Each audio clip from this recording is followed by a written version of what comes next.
Welcome to Leadership Unlocked, where we uncover the pivotal stories that shape extraordinary leaders. I'm Dusty Holcomb, and on this show, we don't just talk about leadership, we decode it.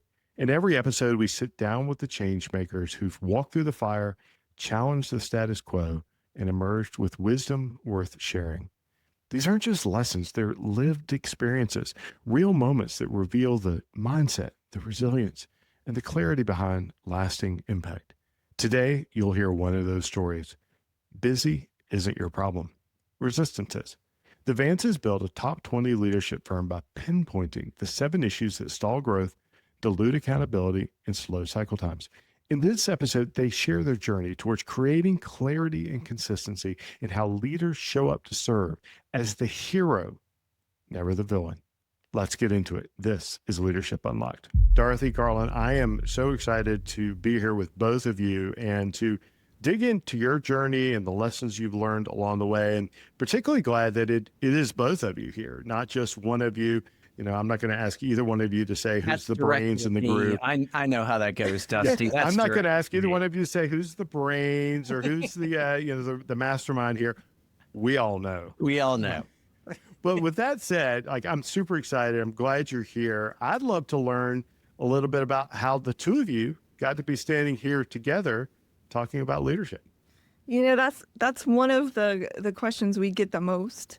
And a lot of people come up to us and say, I can't imagine working with my spouse. And there's a lot of things that we can't imagine working together on either.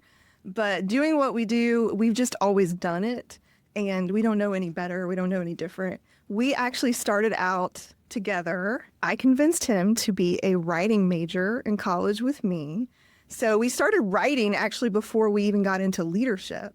We had a family invite us to join their nonprofit. They're a nationally recognized business and have a nonprofit, and they needed somebody to write leadership curriculum for them. And we were like, well, we can write, but I guess we need to find out something about leadership in order to do that for you. So that's how our direction in writing went to leadership. And we started gathering as much information as we possibly could on the subject. Yeah, and as we spent more time with the family, our roles expanded, and we ended up having to lead a group of people who were going through leadership training. And then, so we had to develop a leadership development program.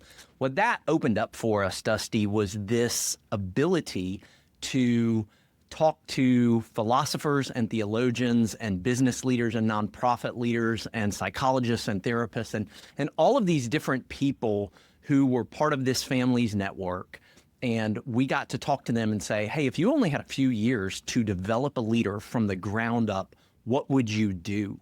And we spent about a year just researching the topic with them and talking to people. And then we would go back and we were developing a staff and we would kind of create and iterate and try some things.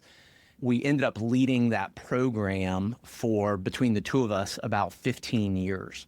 And it became a real leadership laboratory where we could say, we're going to test this. We're going to see if this works. We're going to see how this sticks. Let's take the good and, get rid of the bad, try it again. And it gave us the opportunity to be leaders of leaders while learning to develop leaders at the same time. It's quite a training ground. Yeah. I can only imagine. You've said a couple of things that I'm going to dig into as we move forward. But I want to start with this because I think this is really rich having the two of you. And I'm very curious to get maybe same answer, different flavors, or maybe radically different answers depending on your own perspective. What is a core leadership philosophy? And each of you kind of maybe answer this individually. What is a core leadership philosophy or principle that you rely on and believe to be maybe a first principle of effective leadership? I will be interested to see if we have different answers. Yeah. You got yours? I do. Oh, go ahead. Okay. So I would say mine is, and I talk about this almost every day with people, is every leader will be either a hero or a villain to every single person that you lead. And you don't get to choose whether you're a hero or a villain, but you do get to choose the data that you give to the person and you give to people. And so for me, what I find a lot of times is when a leader begins to think in those terms of I'm either going to be a hero or a villain, then they begin to ask the question, what would a hero do for me? What does it mean to be a hero to this person, even if I'm delivering them hard news or if we're having a difficult conversation? So for me, that helps in just putting yourself on the other side of yourself so that you know what it feels like to be led by you. I love that. That's really cool. It's like sitting on the same side of the table with that person as opposed to sitting across from them. I think that's really cool. I'm going to want to know how you got there. But Dorothy, how about you? What's a first principle of effective leadership or impactful leadership for you? I would say my focus would be on developing the humility needed to lead with character. And that involves treating every person who you're leading with honor, dignity, and respect, no matter what role they're filling. One of the things that stood out to me growing up watching my father lead is it didn't matter who he was speaking to. It could have been the highest position in the organization that he was with. It could have been the person who was taking out the trash. It did not matter. He treated everyone he spoke to with the same level of honor, dignity, and respect, and just had that humility to lead with character. Do you have any stories that stand out to you or any memories of watching your dad lead in that way that, kind of cemented for you what leadership is? It was not unheard of for him to actually get letters from people talking about the incredible impact that he had on their lives. And one of them was, I don't even know if I can share who some of these people were. He was he was in fundraising, and so he was dealing with very wealthy and very powerful people. Yes. And yet at the same time, he was dealing with their admins or the people who were in the building working with I was about to name names, and I was like, Yeah, I don't know if you're allowed to do that. Well, we're not going to publicize this, so it's all good. I'm kidding. Of course, we're going to publicize this. Yeah, so it could have been the most important person who you would recognize their name, or it could be something that, somebody who was not a public figure at all, who is just kind of doing their own thing. But he had this same impact on the people, no matter who they were. I often used to tell our teams, we are not defined by our roles. We are just playing a role, and that has no bearing on our worth as human beings. And we're not going to treat anyone differently because of a role. We're going to treat people with dignity, honor, and respect. I love the words that you're using, because those are the same ones that I use. Garland, how about you? How did you come across this, or how did you create this hero or villain principle of leadership? Unfortunately, it came from experience. It started early. So I actually became passionate about leadership when I was about 14 years old, because my dad was working at a church and a villainous leader took over, and within about a year had wreaked havoc on the church. My dad lost his job. The pastor was fired from the church as well. The church went through a significant split and all of these problems. And that was my first exposure to villainous leadership. It was many, many years later, and I was in leadership at the roles that we were talking about. And I remember getting really upset with somebody. And I hate admitting this. I normally don't admit this on air to people. But I got really upset with somebody and who was much younger than me, and who I was an authority over positionally. And I got upset with the person, and I slammed my hand on the table, and I walked out the door. And I remember a little bit later thinking, I am going to be talked bad about tonight. That person is going to talk to their parents, they're going to talk to their spouse, they're going to talk to the people who matter to them, and I'm going to be a cuss word to them tonight. And then we started meeting, very fortunately, some wonderful leaders, and we were like, wow, these are heroic people. Like, they truly make a difference in people's lives. And I think just over time, it really began to cement, like, this is true of every leader. You're going to be talked about at the dinner table. And for some of us, or for some people, we're going to be talked about in heroic terms, and we made their lives better, and their lives are richer and more meaningful as a result. And for some of us, there's going to be times, and our name will truly be a cuss word in the lives of the people that we lead. I love that language, and talking heroic terms, or villainous terms. How would you, if someone said to you, but Garland, what I'm hearing you say is you need to be liked. Is that what leadership is? To be liked in this regard? Because I can hear people having asked me that over the years, and I'm curious how you might answer that.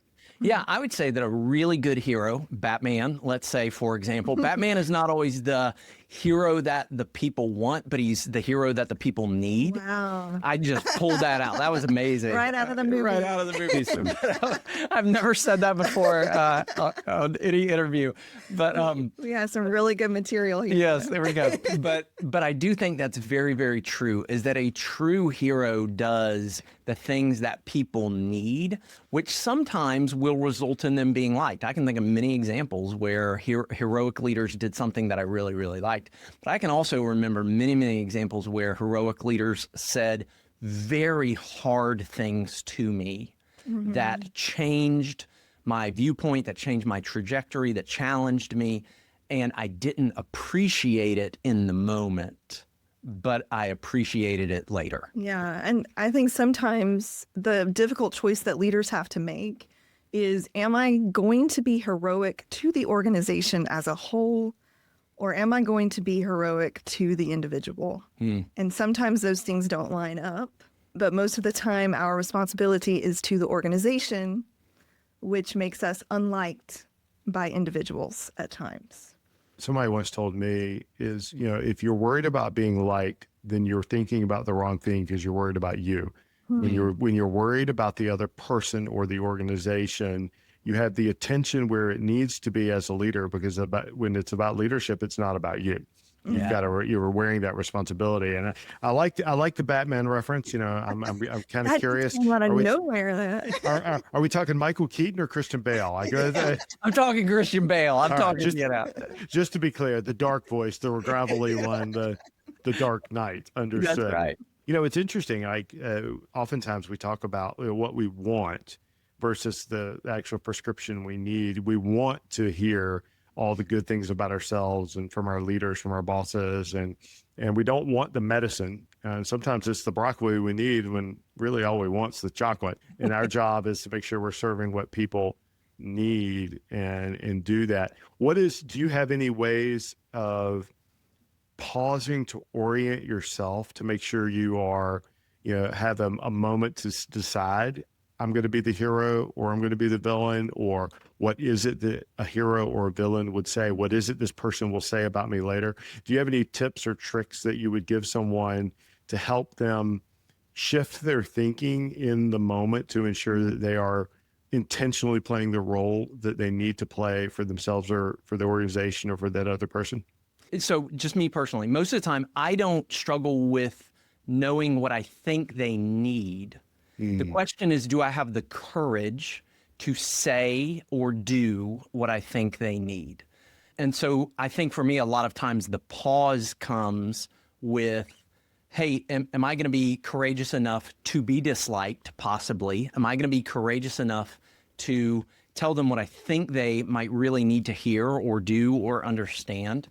Or am I going to want to be liked and want to be remembered fondly, but not actually beneficially? And I think that, again, goes back to the honor, dignity, and respect. How am I going to deliver this news or information that this individual is not going to like and may not like me for being the person who delivers it?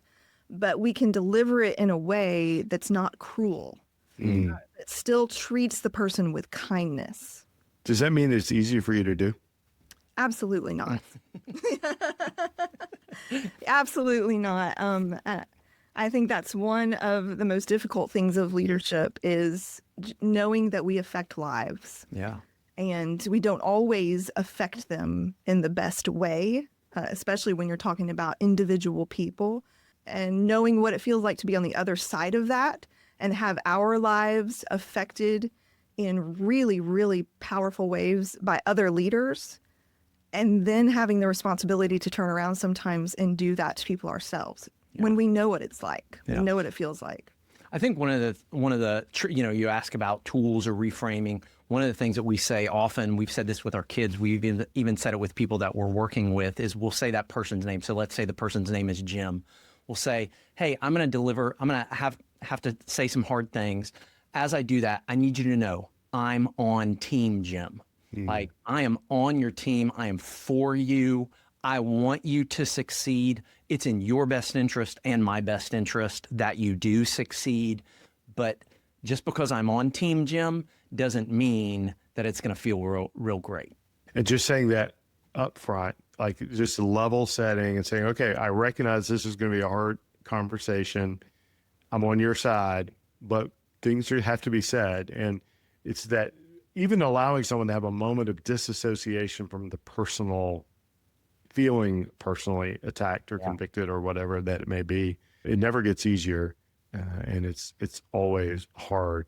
Yeah. Well, do you have any hero stories, or even where you thought perhaps they're going to think I'm a villain, that years later came back to you where you recognize that someone else reached out and said, that thing you shared when you were on Team Jim that was hard for me to hear was the best thing for me? And I can only see that now, because like sometimes we can't see these things in the moment. It's only through the value and appreciation of time do we recognize that these weren't things that happened to us. They were things that were happening for us.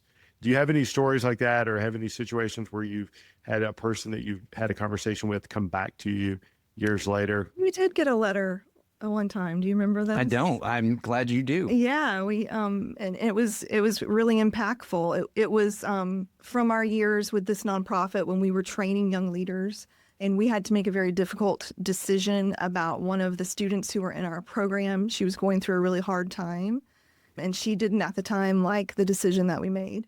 And it was a year, probably 10, 15 years later, that she wrote us a letter and told us where her life had gone since then, and apologized for the way that she had treated us after that decision was made, and thanked us for making that decision at that time. And that was one of the most impactful letters that you're not even remembering. I was like, it obviously made a big impact on her. I forgot all about it. And it's still not ringing a bell even. It's totally not. But I've had 6 concussions, so this is not unusual. Oh, well, you've got an automatic excuse. Like, you're perfect. Yeah. I'm so glad we're here together now, because that question would have not gone anywhere if it were just right. you. Yeah, Right? I'd have been like just awkward silence. Yes, that's why we need 2 brains. That's why we work together. I love that. Okay, so I've got to ask you this. As you think back on your careers and your paths and the things that you've been given, I'd love for each of you to share a story about a mentor that you worked with who profoundly changed you. Like, maybe you didn't know it at that time. You keep continuing this theme of not seeing things, for what they are when they are. But looking back, you can go, that was an inflection point because of this person, because of what they taught me, because of what they shared with me, whatever it was, my path changed irrevocably, like forever altered in the way I see things, do things, understand things. I'd love to, but either of you or both of you have a story about that to kind of unpack who were they, what they'd share, what was the situation, and then what have you learned from that, and how has it shaped you? So I've had several of those folks in my life. One of those that I talk about pretty regularly is a guy named Phil. Phil was hired for a job that I thought I deserved, which sounds arrogant, but it was really true. I thought I deserved it. He gets hired for it. And Phil did a few things over the next years that really, really shaped me. The first is every time we got together, he asked me about my dreams and what was important to me. And he didn't just ask about them, but he actually proactively worked behind the scenes to turn those into reality. And so one of the dreams I talked about all the time with him was, I said, I want to earn a doctorate. Like, I absolutely want to earn a doctorate. Well, he went behind the scenes and ended up getting funding to pay for half of my doctoral studies, half of my books and tuition and all that, and allowed me to do that. He mentored me through the process. He had earned his doctorate. So that was one thing he did. Second is he saw opportunities that I was blind to but that I needed to help me grow. And he put me in those positions. I tended to be very myopic and only thinking about the things that I was responsible for. He put me on cross-functional teams and really challenged me and just saw a path for my growth that I was blind to. And he did an amazing job. And then he modeled for me really strategic thinking. I don't think, like, I had never, he was just able to think through situations very differently. And he introduced me into his ways of thinking, and it helped me grow and learn and have a more robust systemic view of challenges. And I look back on Phil as a profound influence in my life. Have you ever shared this with Phil? Did he know how much of an impact he had? Yes, in two ways. So first, we recently wrote a book, and I talk about Phil in that book, and he'll probably come out. He'll probably be in more books. And then I've actually continued to talk with Phil and stay in contact with him once a year or so, and have said it to him on multiple occasions. And you sent him a copy of the book and highlighted the section to make sure, even if you don't read this. Yes, said you don't have to read this, but right here, this is about you. Or I'd talk about you. Yeah. That's awesome. Good for you and good for Phil. You know, it's so funny. You're sitting there, this guy gets hired, you're going, why not me? Like and without that, who knows where things would have been. Yeah. It's true. Absolutely. Dorothy, how about you? Yeah, the person who stands out to me, I've got kind of the standard oldest daughter mentality of being a person who takes on too much responsibility. And so one of the things that I had to learn as a young leader is to recognize when I was being treated poorly, to learn how to stand up for myself. So I had another woman leader when I was a young leader teach me how to do that and to help me recognize when I was in an abusive situation, when a supervisor was being abusive, and how to not allow that to continue and how to have a voice. That's powerful.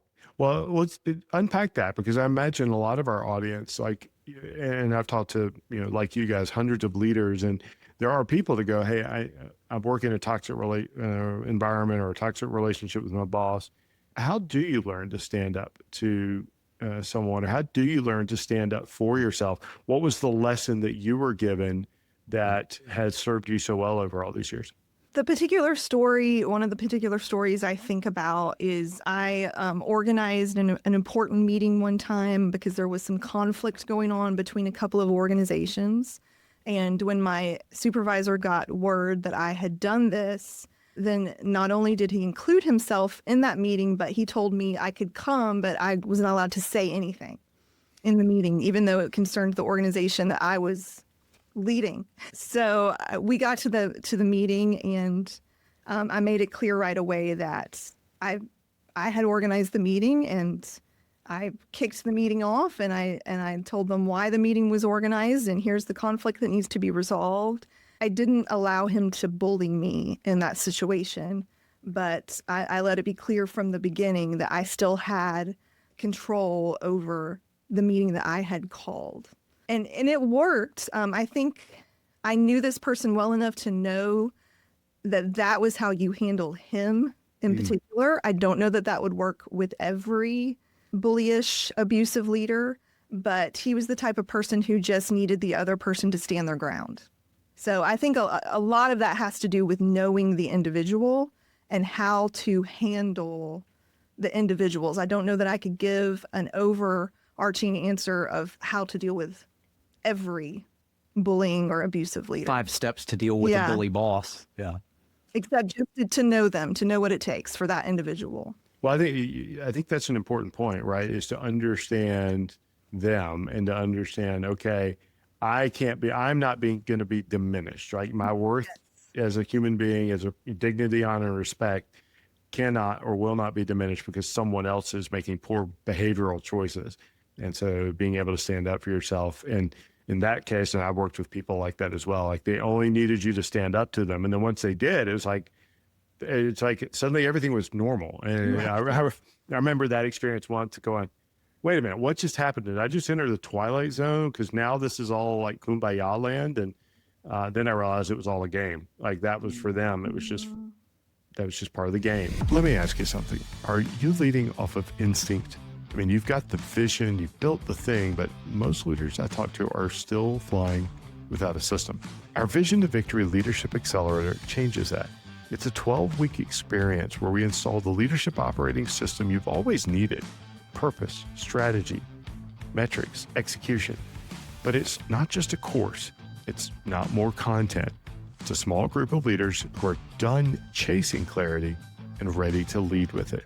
You'll walk out with a full leadership operating system, a trusted circle of peers, and a repeatable way to scale without losing yourself along the way. There are only 12 seats in this group, and our next cohort launches April 14th. All right, so you guys worked together, you led together, you taught together. What made you decide to go start doing this, with your own company, your own firm, helping organizations? So I'm always curious about the stories that led you to take a leap and then why you did it. We spent 15 years with that family's organization. And then in 2016, 2016, we went through a little bit of a pivot, and I wanted to go work for a church, and specifically doing leadership development. We didn't know exactly what that would look like, but I ended up getting hired by a church in Houston, Texas, a church of about 9,000 people, and I was their leadership development pastor. While we were doing that, we decided to start a little side hustle, thinking that it would truly be that, a little side hustle. And, let's help a few leaders earn a couple extra dollars since we're on a pastor's salary, and see what we can do there. And in the course of time that I was at that pastor role, the senior pastor and I had two very different visions, and that's okay. I didn't understand that I'm really opinionated and I like my opinions better than other people's opinions. I didn't know that about myself at the time. Pretty sure Dorothy might have been able to tell you. Yeah, I could have told you. Yeah, you could have told me that. Yeah. But he had and this is nothing against him. It was just two different visions. He had a vision that we would develop really good leaders for Sunday morning. And I had a vision that we would develop really good Monday to Friday leaders who also were good Sunday morning leaders. And it wasn't right or wrong. It was just a difference. And at the end of the day, we kind of looked at each other and we were like, hey, I could keep this job. It paid the bills. It did what we needed to do. Keep this and we could bet on his vision, or we could bet on our vision. And we have a vision of a world where every person talks about their boss in heroic terms, like that. And that was a vision that we could get behind and believed in. And so we just took a crazy bet, and it's paid off so far. I love that. Well, when you made that leap, and what were you most excited about and what were you most afraid of? Probably a lot of the same things, and you may have a different answer than me. I think what I was most excited about was helping leaders, like genuinely being able to go in, and we just started realizing that most leaders hide behind a veil of knowing what they're doing. That's not a knock on leaders, but most of us, myself included, walk around wanting other people to believe that we really know what we're doing in leadership. And there's a lot of gray and there's a lot of ambiguity in leadership, and there's a lot of unknown. And so there are tools that are needed and systems and mindset shifts and all of those things.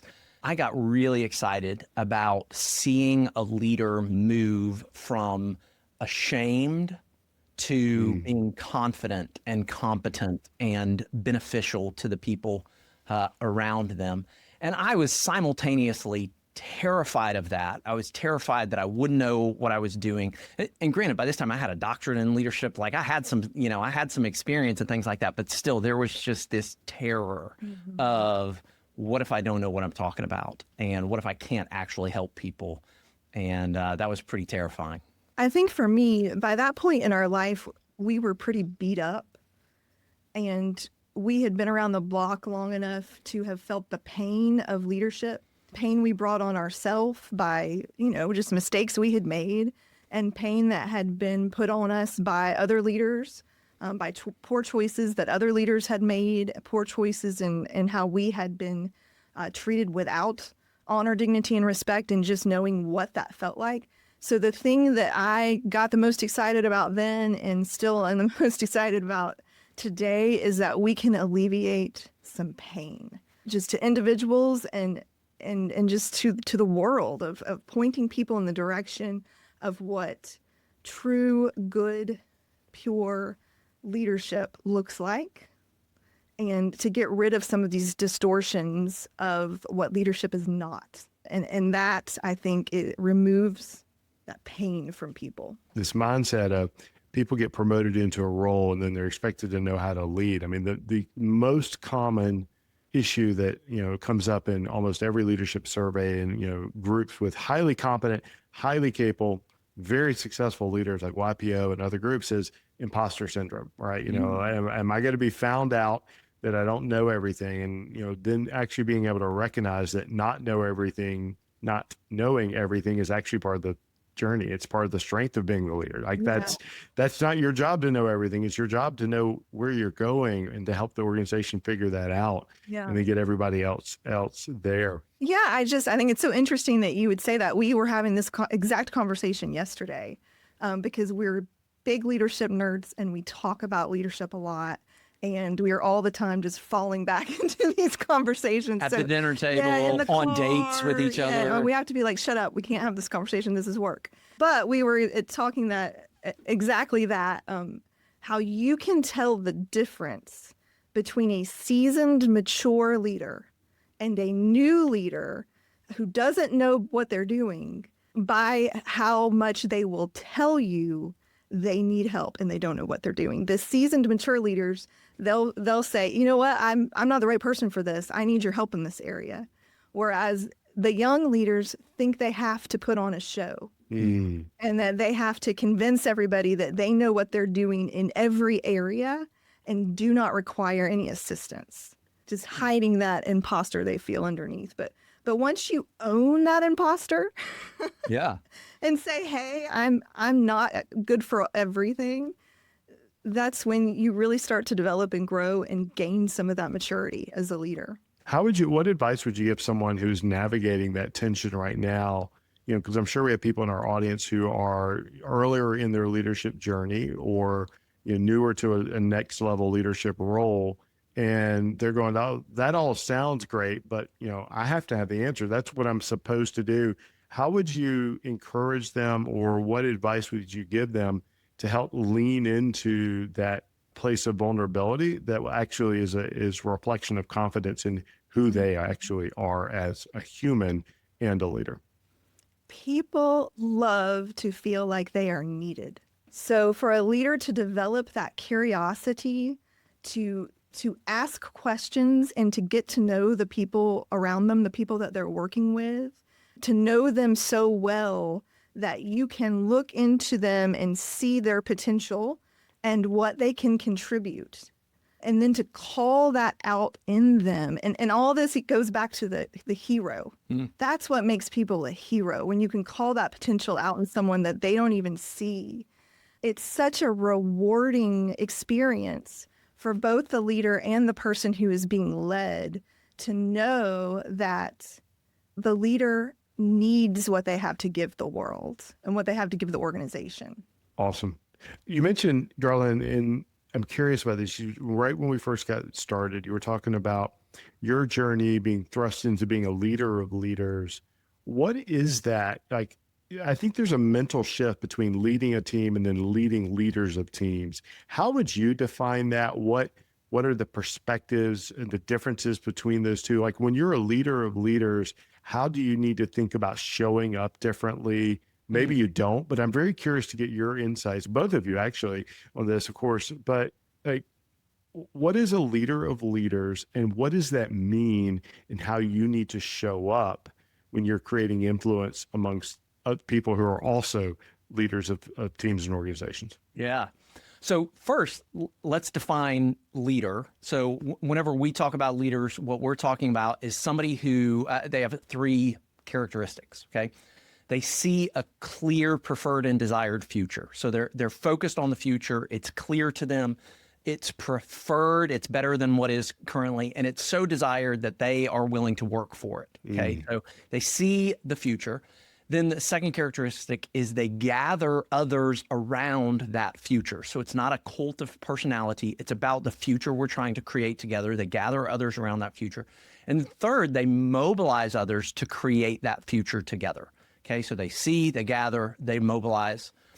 So when I think of a leader of leaders, what I think is that the leader of leaders sees, they gather, they mobilize, and then they take some of those other leaders and they say, okay, of the future we're trying to create together, here's your part of it. And now you've got to go lead other people to create that. And you've got to not only lead other people, but you've got to work together with these other leaders so that your part complements rather than contradicts their part of it. But you're giving away a piece of the vision or a piece of the future and letting somebody else own it and take responsibility for it. So that's how I think of leading leaders.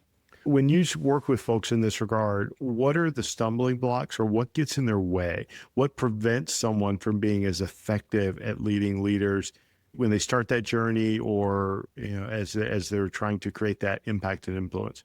Yeah, I think we typically see two big stumbling blocks. So one of those is they're good at what has gotten them to this point. And so they want to keep doing it, right? It's just they're competent at something. And so they keep doing it over and over again. That is kind of like the mirror image to the second one, which is I don't trust that this other person will care for it the way that I would care for it. And they would do it the way that I do it. And so I'm really good at it, so I'm going to keep doing it. I'm not sure that you're as good at it as I am, and so I'm going to be more hesitant to give it to you. And that's why for a lot of people, I know for me even, it's anytime I'm delegating, I'm trying to think in terms of, do I think this person could do it 80% as good as I think I could? And if they could do it 80% as good as I think I could, chances are they're going to eventually do it 150% better than I actually do it. I would add a couple more to that. One being that I think people, especially when they get promoted and take on more responsibility, they neglect their own leadership development and forget that this is a continual process. It doesn't matter how high I've been promoted or what my position is. I am always going to need to grow in my leadership, and I need to revisit that frequently. So that is one. And then the other one is forgetting that they need a community, that it is not good to try and go it alone, that leadership can be a very lonely, isolating experience, and that leaders are much better together in bouncing ideas off of one another and sharing experiences. And so pulling back to the point where you're no longer surrounded by a strong leadership community. It's so interesting that you both frame it that way. I see some of the same challenges, especially when someone is making that shift and they're still wrapped up in, what you were talking about, that competency, the how.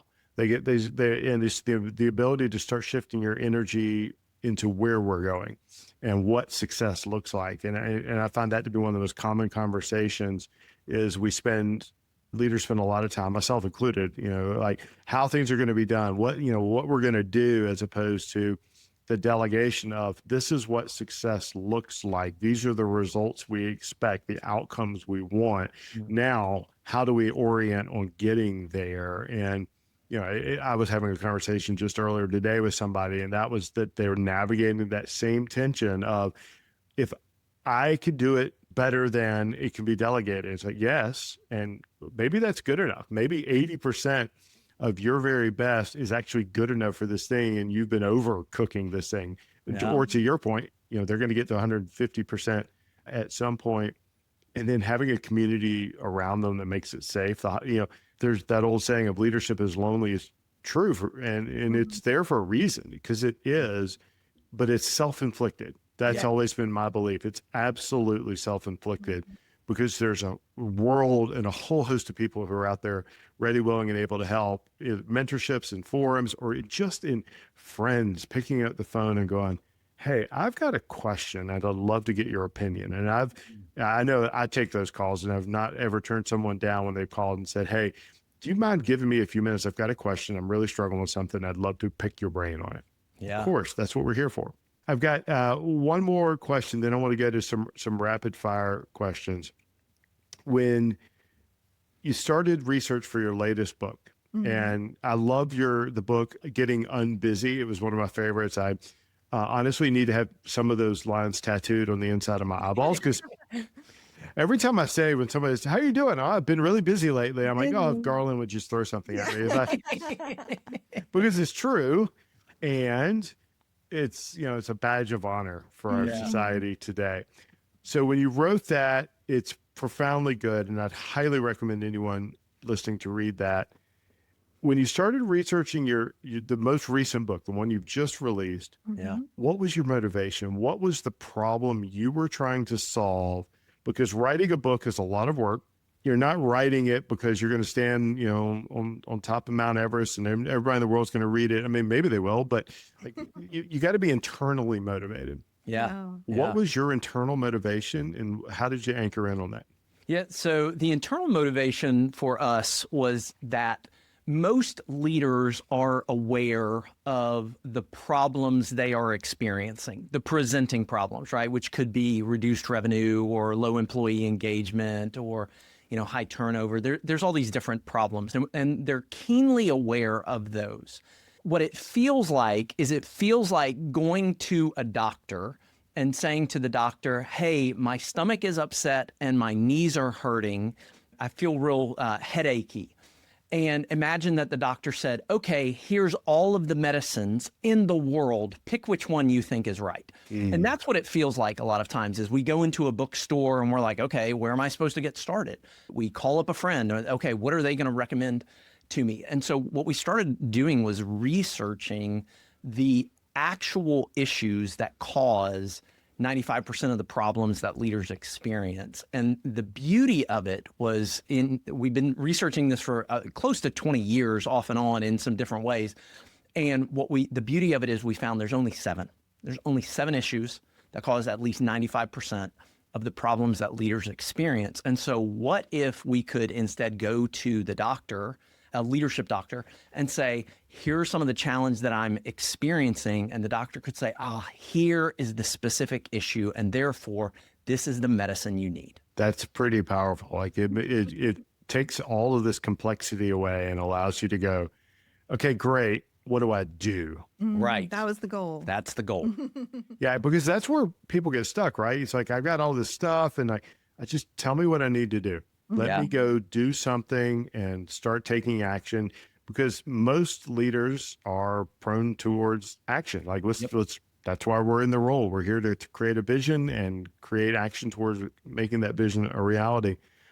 Any ahas for you as you did this research, or any particular pain solution or prescription that you didn't expect or that really stood out to you as, wow, that is so profoundly simple, but so incredibly powerful? Or I don't want to put words in your mouth. Anything at all that surprised you or made you go, that's really cool? I think for me, one of the profound moments, so the 7 issues we talk about all start with C: character, competence, capacity, clarity, community, culture, and consistency. Because my dad was a pastor, everything's got to be alliterated, right?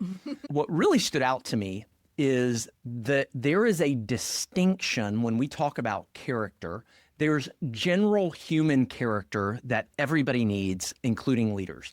Don't lie, don't steal, don't cheat, don't do unethical, immoral things, don't embezzle, stuff like that. For me, one of the biggest ahas is that there is an additional type of character that we call leadership character. And that involves humility, like what Dorothy talked about so much. It includes being willing to shine a spotlight on others rather than making yourself the center of attention. It includes taking ownership, even if it's not your fault. It includes handling hard things, hard conversations, hard decisions. And finally, it includes loving people, like genuinely loving the people who you are leading and the customers who you're trying to help. And that was one of the, for me, that was an aha is, don't lie, don't steal, don't cheat. But there's still a heart set that's even deeper than those things. That is, I'm doing this for the good of others. The big one I think of, and there was so many, Dusty, over the years, ahas, just in all the years that it took to formulate these ideas and put them together. So a little secret, when we first started tossing this around, we only had 6 issues. And so I think back to one of the biggest ahas we had was a conversation that Garland had with a friend, and the friend saying, hey, you're missing one. And that leading to the discovery of, oh, this thing really isn't complete until we add this consistency piece. Because all of these other issues, if we put them in place and then we don't perform consistently, then it really doesn't matter the work that we put behind it. And you see that so much in leadership. And we've experienced ourselves doing that. You get clarity in place. You get your vision. You get your purpose and your goals. And you have everything laid out, and then something happens and it interrupts those plans that you made, and everything just gets tossed. And a couple of years later, you start all over again without that consistency there to bind everything together. That's brilliant. Yeah, that is, how you do the little things is how you do everything. And that consistency and showing up. And I know that, one of my mentors taught me years and years ago, it's, Dusty, everything you do is leadership. Every example, every harsh word, it's all an example for others. So be consistent in the behaviors you want others to emulate. Yeah. And so that means you got to do it first, which is always like, well, son of a gun, I thought this was going to be easy. Right.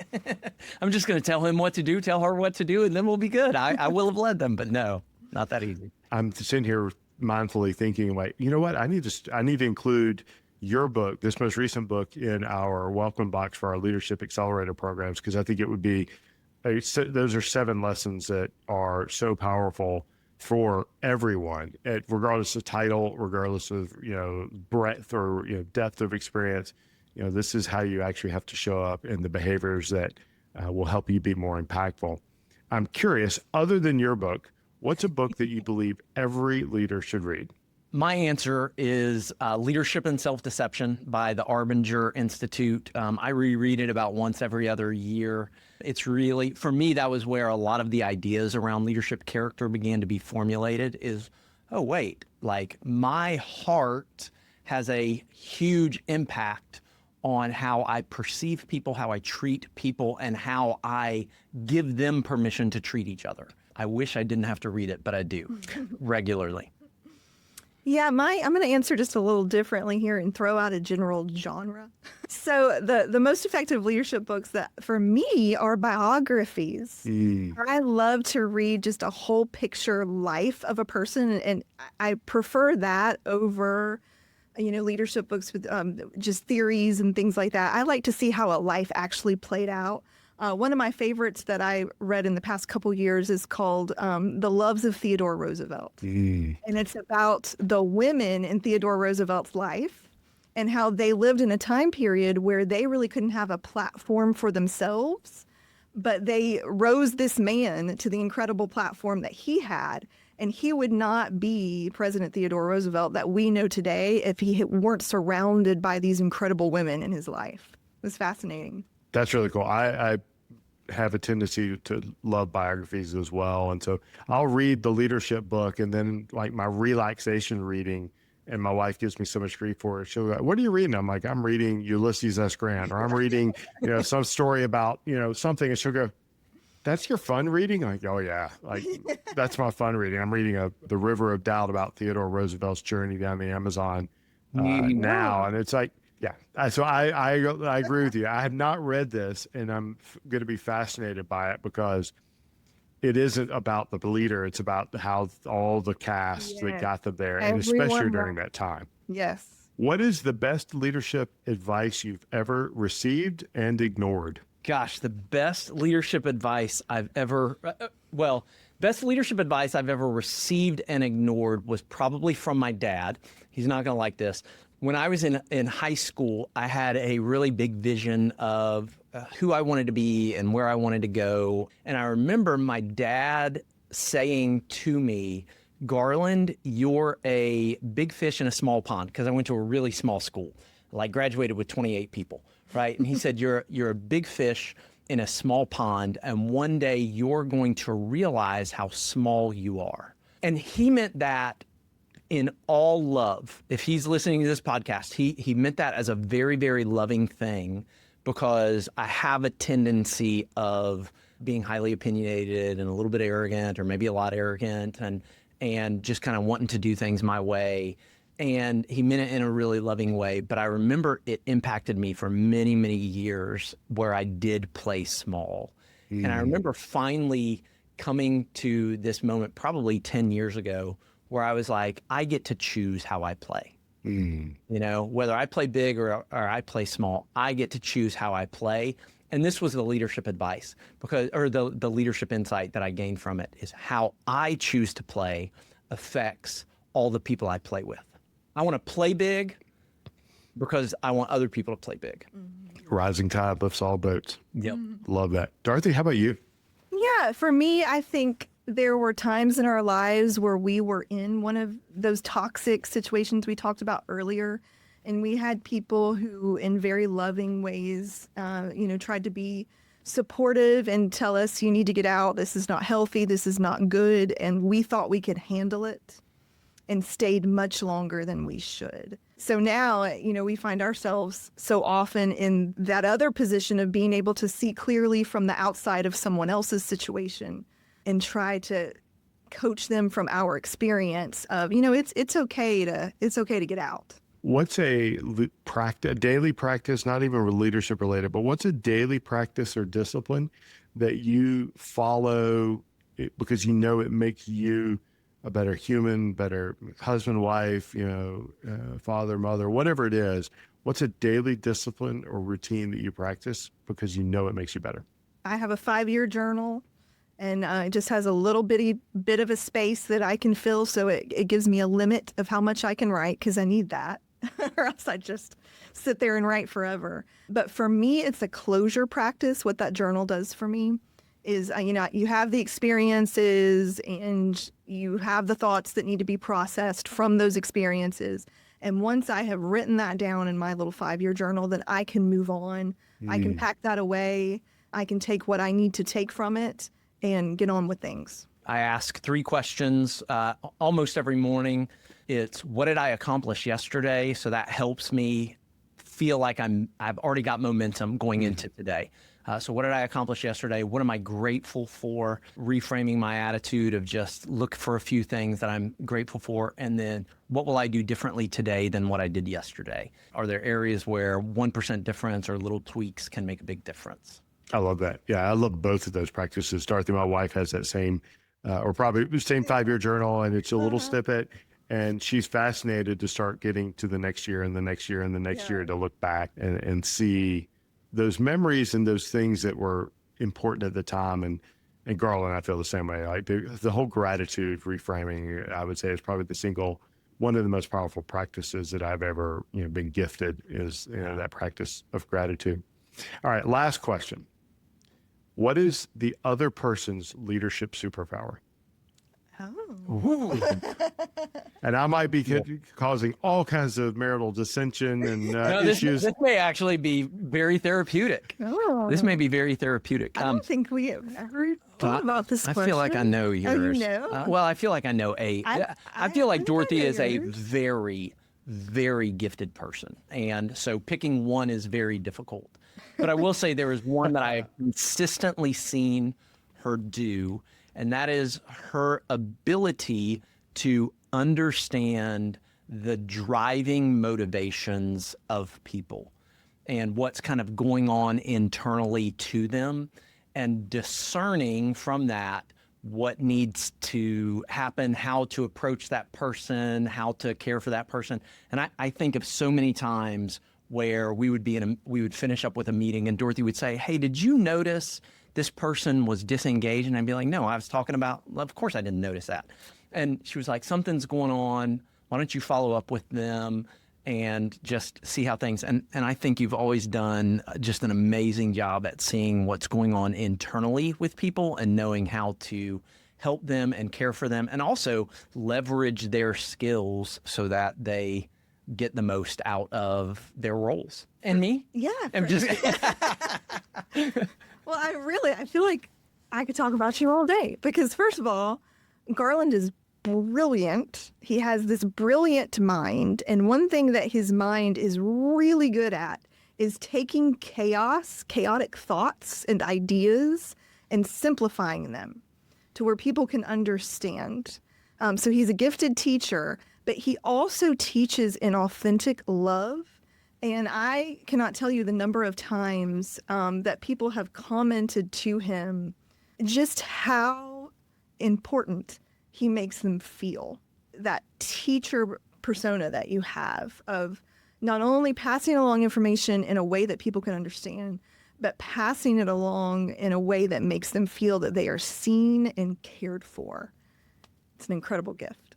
It's easy to see why the two of you together create such a dynamic duo, and why you write together and why you lead together and why you teach together, because those are complementary skills, and the simplifier and the distillation and the heart connection and the deep nuanced understanding of what's going on with someone and for someone, like all that together, it's really exponential. It's not 1 + 1 = 2. It's 1 + 1 = 7 in your case. What if our audience is interested in checking out the book and really understanding these 7 solutions for all the pain that they have? Where can they get the book? Where should they dig deeper? What should they be paying attention to learn more? Yeah. So we actually have a fun gift. I hope this is okay to give. I'm sure you're going to be okay with it. But if anybody who's listening goes to unleashedleadership.com/free book, unleashedleadership.com/free book, you're going to get a free audio book of Unleashed Leadership. Now, this is not one of those things where it's like free audiobook for $9.95. Nope, it's a free audiobook that you'll download. And in that, we have about an hour of additional content that Dorothy and I do where we kind of go off script and share some deeper insights than even is in the print book. But that's the best place where they can find out a little bit more and But if they get want something free. the print version, it is available at Amazon. Yeah. Wherever books are sold, but Wherever books are sold. Yeah, and I love that. Thank you so much for that gift to our audience. And as a rabid reader and audiobook person, it's just such a great way to help learn and consume. And did you guys do the recording yourselves? We did. Yeah, we had did. a lot of fun. Yeah. Yeah, I get to hear your real voices, which adds just the extra bit of color, nuance, and flavor to the book. So thank you so much for that gift. Guys, this has been a blast. I love having the two of you here together and getting you to play with each other and also see why it makes the two of you really is exponential in connection and the power you create for others. So thank you so much for investing your time today, and then also for that gift for our audience. I'm deeply appreciative. Truly our pleasure. Dusty, thank you. We just love and adore you and speak very highly of you regularly. And so if you're listening to this and you have any doubts about Dusty, he is a good man and a good leader. Well, thank you both so much. Awesome. Can't wait to see you again soon. Thank you, guys. Thank Take you. care. Hey, before you go, if this episode helped you see leadership differently, I have 3 personal requests. First, and this is the most important one, share this with one leader who needs it. Think of someone in your network who's frustrated with their team's execution or is trying to scale their own impact. Copy this episode link right now and text them, "Hey, I just listened to this episode and I think you'll get real value from it." That simple act of sharing, that is servant leadership in action. Second, subscribe to Leadership Unlocked. Whether you're on Apple Podcasts, Spotify, YouTube, or your favorite podcast player, just hit subscribe or the follow button. That way you won't miss the next episode, and it helps us reach more leaders like you. And third, if you're willing, this would be a huge help for us. Leave a 5-star rating and write a quick review. I know it takes 60 seconds of your time, but here's what it does. It helps other leaders discover the show. Every rating, every review, it's how we expand our impact together. So those 3 things: share with a friend, subscribe, leave a review. I'm deeply appreciative, and that would give us so much help. Thanks for being part of the Leadership Unlocked community. Now go create some clarity for others.